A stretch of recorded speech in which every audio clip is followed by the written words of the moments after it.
Assalamualaikum warahmatullahi taala wabarakatuh. Oke teman-teman semua, jumpa lagi dengan channel Anton Informasi yang selalu memberikan video tutorial seputar jaringan WiFi.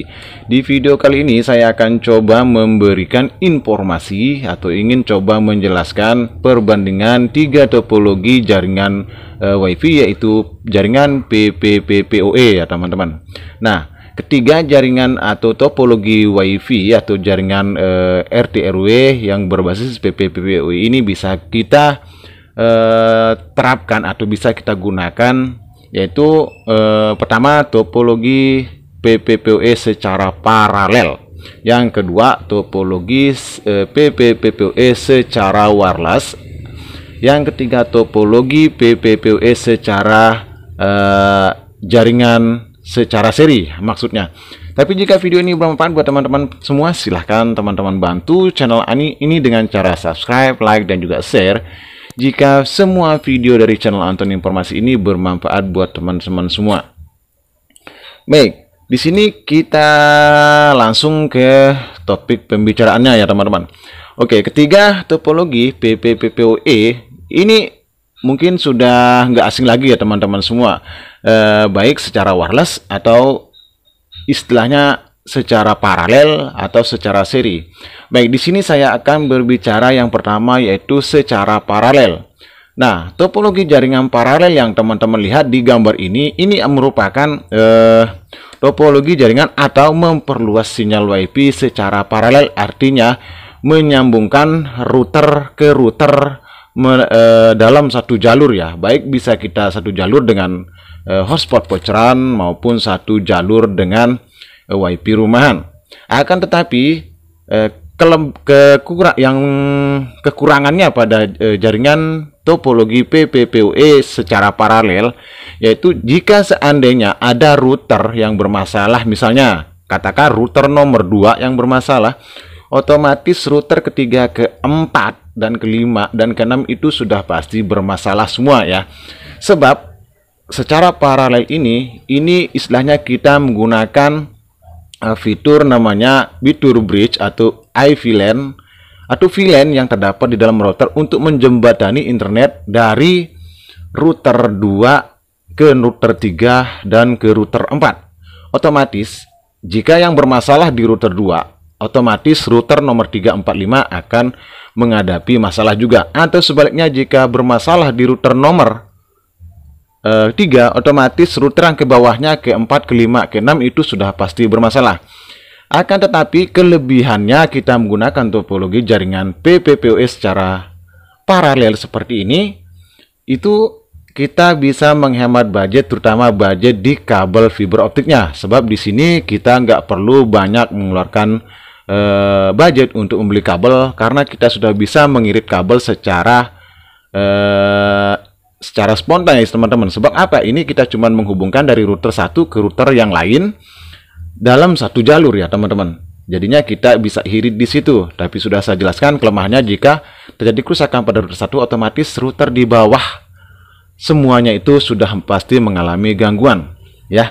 Oke, sekarang saya jelaskan di sini untuk topologi jaringan PPPoE secara seri. Nah, untuk secara seri ini bisa dibilang ini cukup stabil ya, karena setiap router itu memiliki satu buah port untuk masing-masing router ya. Tidak seperti paralel kita hanya mengharapkan jembatan dari router yang berada di depan routernya sehingga kita bisa berantena. Tapi kalau secara seri ini bisa terbilang aman. Akan tetapi topologi yang kita gunakan seperti topologi seri ini justru sangat memakan biaya yang sangat besar, karena topologi jaringan secara seri ini kita hanya membuat induk internet di satu server saja ya, tanpa kita menjembatani router-router yang lain. Tapi akan tetapi router-router yang lain hanya kita satukan dalam satu switch hub, kemudian nanti switch hub tersebut akan membagi ke setiap atau ke router-router yang sudah kita pasang untuk klien kita ya teman-teman. Jadi istilahnya di sini yang topologi seperti ini tuh bisa dibilang itu boros dari segi kabel, dari segi konektor apa semua ya. Ini bisa kita bilang ini agak boros kalau kita menggunakan topologi seperti ini. Tapi kelebihannya di sini sangat aman karena ISP yang besar seperti IndiHome atau lain itu sistem topologi yang dia gunakan itu adalah topologi secara seri ya teman-teman semua ya. Tapi sayang kalau IndiHome kan biasanya itu ditandai dengan ODP. Nah, ODP ini di sini kita simbolkan sebagai switch hub. Kemudian mikrotik ini adalah kita lambangkan sebagai kabel Indo atau kabel sumber WiFi dari IndiHome ya teman-teman. Kemudian nanti akan dibagi di ODP, kemudian di ODP akan disambung-sambungkan lagi ke sistem router atau ke router pelanggan ya teman-teman. Itulah namanya sistem ya teman-teman.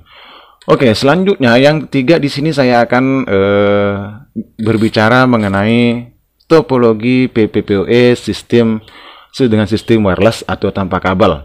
Kebetulan untuk sistem PPoE tanpa kabel ini sudah saya buatkan videonya bagaimana sih caranya menyebarkan sinyal WiFi PPoE itu tanpa kabel ya.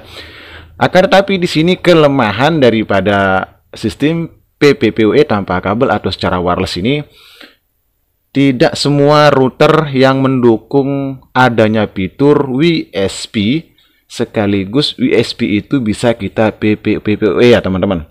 Yang mendukung sampai saat ini yang saya tahukan adalah cuman TP-Link TLWR 840N ya teman-teman. Nah, akan tetapi yang mode penyebaran PPoE tanpa kabel ini bisa dibilang luar biasa hemat karena kita cukup mempunyai akses poin voucheran dan settingan mikrotik tersebut sudah disetting satu jalur dengan PPPoE, otomatis kita sudah bisa menyebarkan sinyal WiFi secara tanpa kabel ya teman-teman atau secara wireless. Bisa kita gunakan dengan mode PPPoE atau mode WSP, istilahnya jaringannya jaringan PPPoE teman-teman. Akan tetapi jaringan PPPoE tanpa kabel seperti ini kelemahannya adalah di ping game ya. Di ping game kalau saya lihat belakang ini memang agak sedikit membengkak ya teman-teman.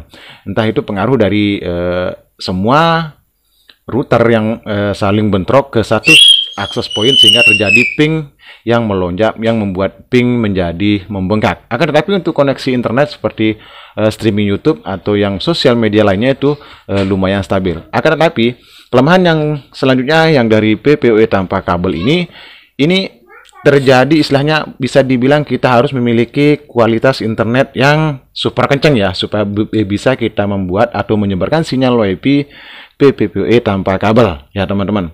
Akan tetapi kelebihannya di sini luar biasa hemat ya karena kita tidak perlu membeli kabel dan juga cuman kita membutuhkan router yang sudah support dengan PPPoE di mode WSP. Contohnya TLWR 840N ya teman-teman semua. Nah, untuk topologi secara paralel dan untuk topologi secara seri, kalian bisa menggunakan router apa saja. Yang penting router tersebut sudah support dengan jenis koneksi internet yaitu PPPoE ya teman-teman semua. Oke, mungkin sampai di sini aja perjumpaan kita kali ini. Semoga video saya ini bermanfaat buat teman-teman semua. Jangan lupa lagi sekali subscribe, like, dan juga share jika video dari channel Anton Informasi ini bermanfaat buat teman-teman semua.